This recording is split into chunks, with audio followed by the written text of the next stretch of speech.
Hello and welcome. In this tutorial today, I would like to show you the PlanZentia Resource Planner, what makes it different, and how practical project experience shape the way it works. The goal is simple. Instead of managing schedules, manpower, mobilization, accommodation, and assets in separate trackers, PlanZentia connects them in one working project plan. Positions. People and subcontractors come together here, giving me the resource picture at a glance. Staffing coverage shows immediately whether demand is covered. Shortages and allocation conflicts are flagged before they become delivery problems. And here, the AI assistant can help me review those warnings and decide where attention is needed. The project calendar keeps working days, public holidays, and project days off in the same planning logic. Manning and workload charts then show how demand develops over time and where the pressure starts to build. Most importantly, the working rules, positions, and Gantt tasks are connected, so the schedule becomes real manpower demand. So, let us start with position planning.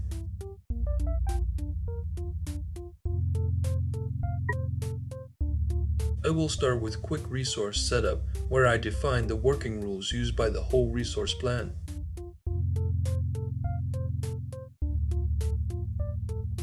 For labor, I first set the default hourly rate and switch the working time to a 7-day pattern.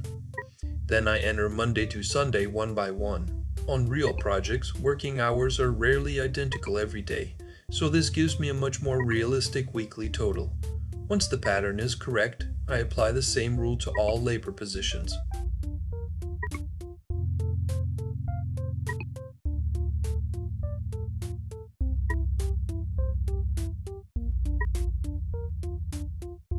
Management is handled separately because supervision and management often follow different rates and working hours from the trade workforce.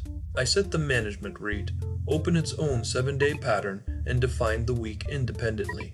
This keeps the commercial setup realistic without forcing one generic working rule onto everybody on the project.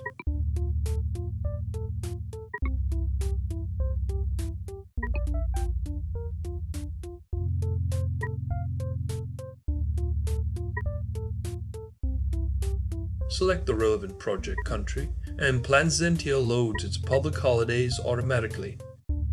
Holiday names are visible in the calendar, and project days off can be marked here. You can also set recurring non-working days, such as Sundays. Now I move to the positions themselves. This is where PlanZentia starts connecting the resource plan with the actual project schedule. I do not need to invent a separate manpower structure in another spreadsheet. I simply activate the positions this project really needs, and those roles can then be driven by the scheduled work.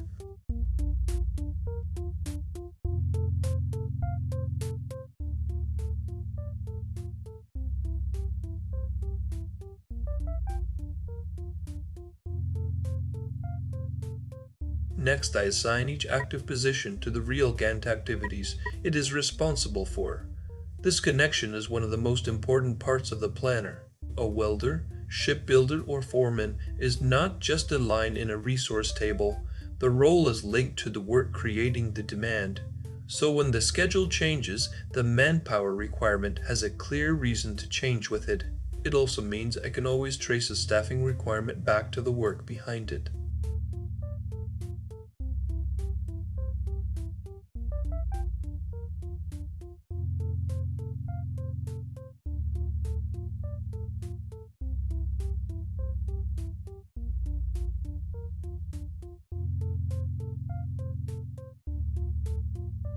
Once those links are in place, the schedule has effectively become a time-based, position-demand plan, ready for people planning.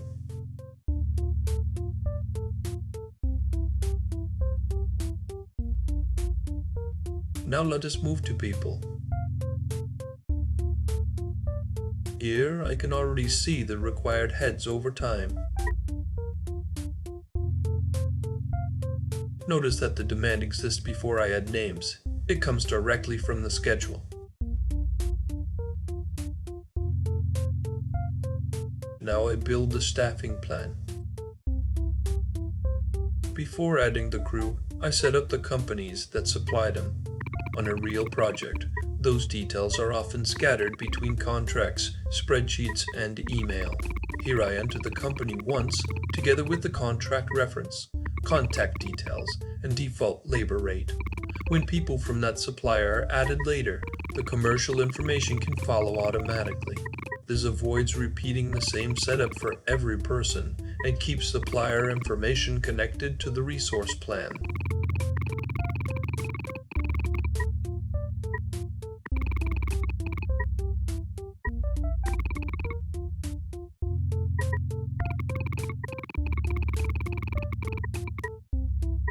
I will start with the whole foreman. I select the position and supplying company, add the person picture, plan dates, and the required documents. The useful part is that the position already knows which Gantt activities belong to that role, so I'm not rebuilding the task link every time I add a person. The individual record stays focused on the person's specific information.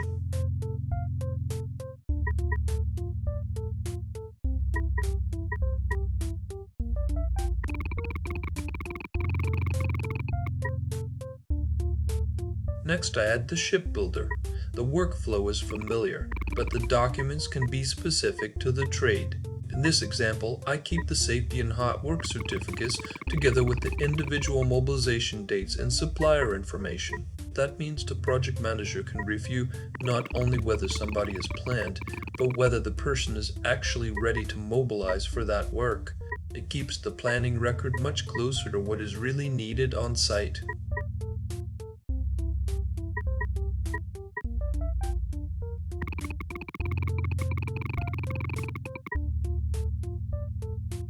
And here's the welder.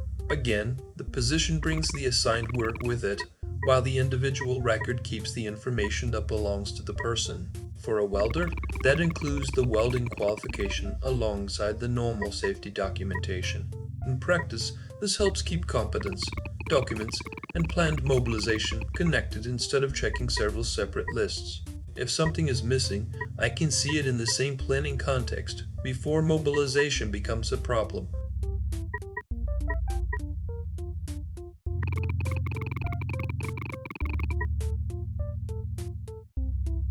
Once those examples are clear, I can load the rest of the planned crew.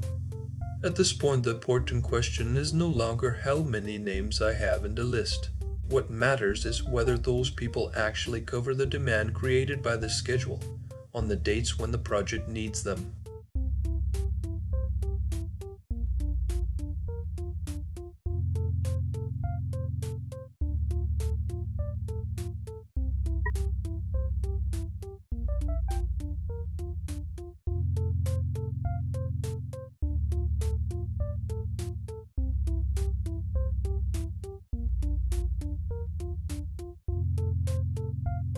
Green means we have exactly the people we need.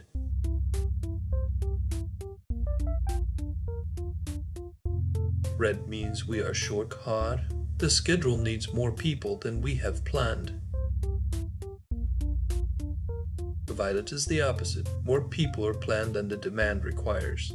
That is not automatically wrong, but it gives me something to review because extra manpower also affects cost, accommodation, and site logistics.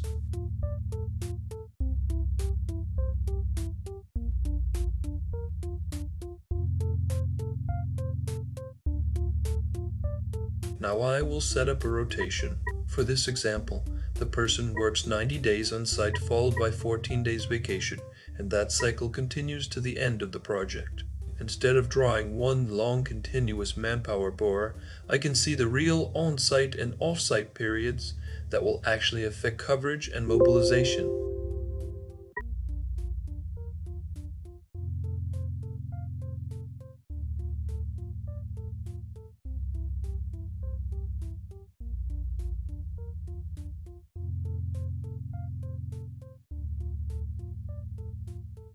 Here, you can see the first 90 or 14 off cycle on the timeline.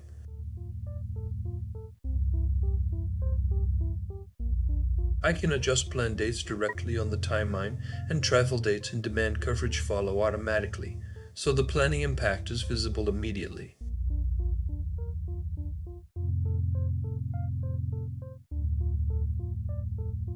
Here I move the planned start 1 week later. Ticket in follows automatically to 1 day before the new start, and at the same time, the demand coverage changes, so I can see the planning impact immediately.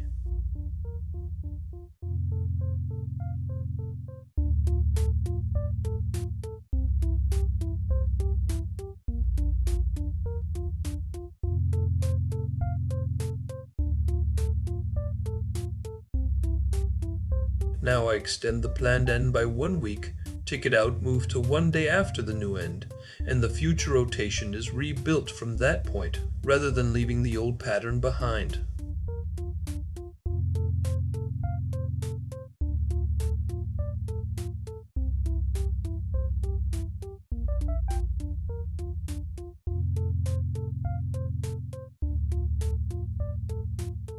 For faster day-to-day changes, I can work directly from Fast Edit on the timeline, without opening each person again.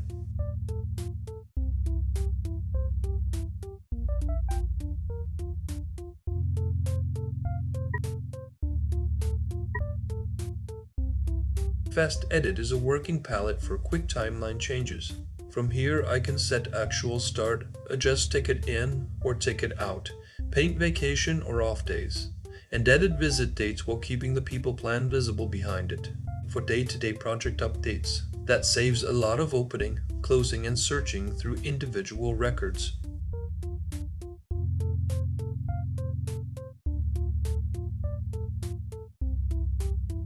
Here I move the actual start marker. Notice that the planned dates stay where they were. I am recording what really happened. Ticket in follows the actual arrival automatically, so planned and actual mobilization stay easy to compare.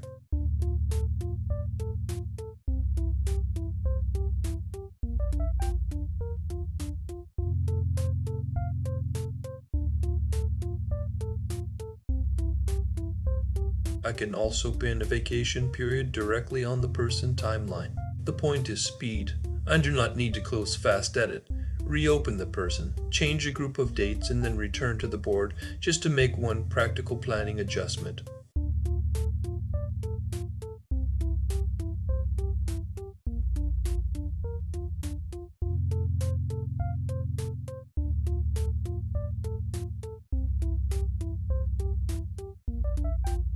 With Fast Edit still open, I will mark actual start for a few more people. This is the kind of update a project manager makes after receiving the latest site or travel information. Planned and actual mobilization stay visible together, so delays in the arrival of the team are immediately clear.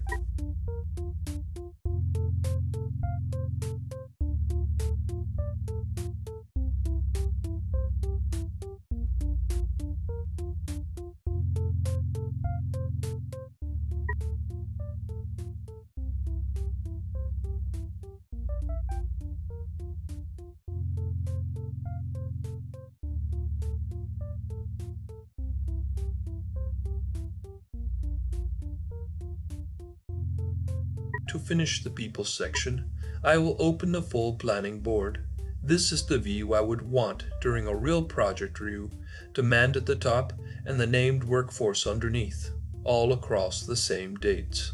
I do not need to compare one Manpower spreadsheet with another schedule just to understand whether the plan is covered.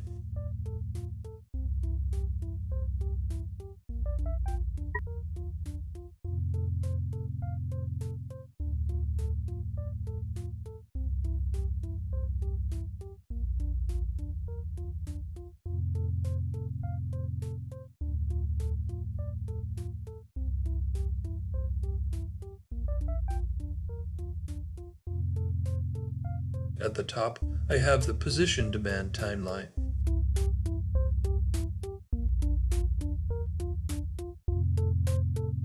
Red means missing heads.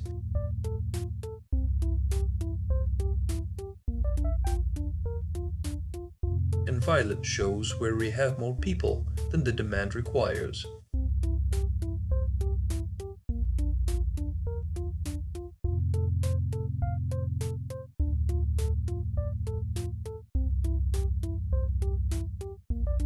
Below that is the name people plan across the same period.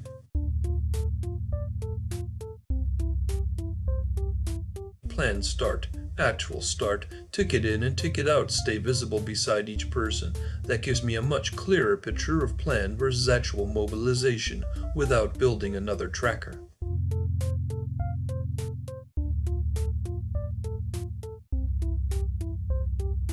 With the people plan in place, I can use the same timeline for accommodation and supporting assets, so logistics follow the manpower plan, instead of becoming another separate tracker.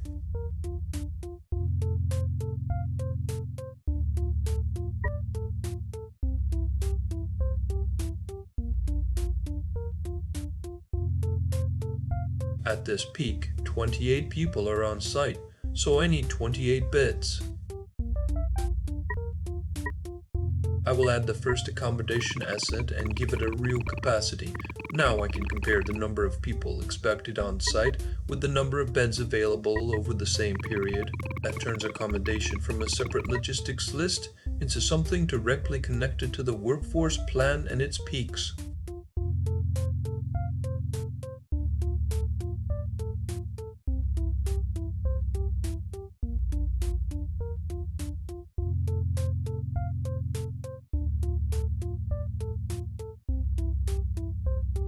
The requirement is still 28 beds, and 8 of them are covered. The same principle applies to supporting assets. Here I add a crew vehicle, so transport can stay tied to the same project in the same resource timeline. In practice, the goal is to make these supporting requirements visible early, while there is still time to react rather than discovering the shortage after the people are already mobilized.